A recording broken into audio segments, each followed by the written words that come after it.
नमस्कार, स्वागत छ गेट नलेज च्यानलमा। आज ल्यापटप अथवा कम्प्युटरमा युनिकोड कसरी इन्स्टल गर्ने र नेपाली कसरी टाइप गर्ने, कसरी प्रयोग गर्ने भन्ने बारेमा सिकाउन गएको छु। स्टार्ट मेनुमा रहेको सेटिङमा क्लिक गर्नुहोस्। विन्डोज 10 को लागि रहेको छ।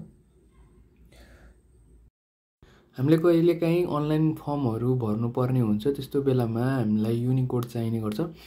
सेटिङ खोलिसकेपछि यहाँ बिचमा तल सेकेन्ड लाइनमा रहेको छ टाइम एन्ड ल्याङ्ग्वेज भन्ने, यसमा क्लिक गर्नुहोस् र यहाँ अब ल्याङ्ग्वेजमा जानुहोस्। लेफ्ट साइडको मेनुमा ल्याङ्ग्वेजमा क्लिक गर्नुहोस् र तलपट्टि एड अ प्रिफर्ड ल्याङ्ग्वेजमा क्लिक गर्नुहोस्। यहाँ अब तपाईहरूले माथि ल्याङ्ग्वेज चुज गर्नुमा नेपाली लेख्नुहोस्। नेपाली लेखिसकेपछि त्यहाँ नेपाल भन्ने आउँछ, नेपाल भन्ने आउँछ, त्यसमा क्लिक गर्नुहोस् र नेक्स्टमा जानुहोस्। अब यहाँ चाहिँ नेपाली फोन्ट इन्स्टल गर्नुपर्ने हुन्छ।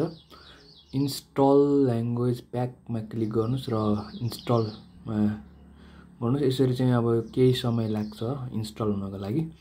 नेपाली युनिकोड इन्स्टल भइरहेको छ। अब इन्स्टल हुँदै नै यहाँ हाम्रो दाहिने साइडमा टास्क बारमा इङ्ग्लिस नेपाली भन्ने फोन्ट चुज गर्न आउँछ।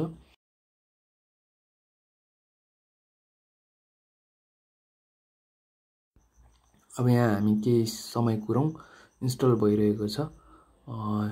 तपाईँहरूले देख्न सक्नुहुन्छ।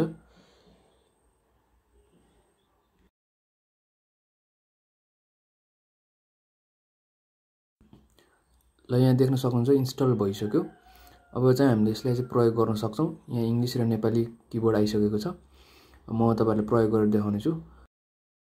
हामीले यो प्रयोग गर्दाखेरि चाहिँ नेपाली र इङ्ग्लिस फेर्नको लागि, स्विच गर्नको लागि माउसले गरे पनि हुन्छ, नभए सिफ्ट र अल्ट कीसँगै दबाए पनि चेन्ज हुने गर्छ है।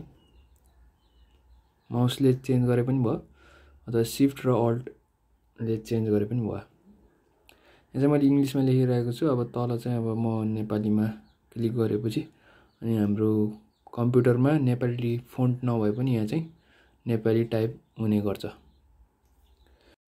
अब यसरी युनिकोड हामीले हालिसकेपछि अनलाइन फर्म भर्नलाई चाहिँ कुनै पनि झन्झट हुँदैन। एकदम सजिलोले हामीले चाहिँ अनलाइन फर्महरूमा नेपाली भर्नुपर्ने ठाउँहरूमा नेपाली भर्न सक्छौँ है।